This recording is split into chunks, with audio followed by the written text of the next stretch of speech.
ነው ወይ ይሄ? የወላይታ ዲቻ መለያ የለበሰ አልጋ ቤት አይገባም፣ ሆቴል እንዳይገባ ተከልክሏል። ዋይ ፎች ሪዝን what they did ምንድነው ችግራቸው? ምን አደረጉ?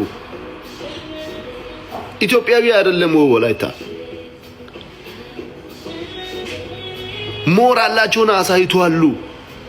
ወላይታ አንድ ሆኖ ሲነሳ አይታችሁታል። በቃ ፈርቶ ነው ሜዳ ውስጥ እንዳይገቡ የተከለከለ። ወላይታ ስለተፈራ ነው። የሚፈራ ዘር መሆኑን ይወቁ። ኤኒዌይስ ሲዳማና ወላይታ ሌላ ችግር ምንም የለብንም። እኛ ያደረብን ቁርሾም የለብንም።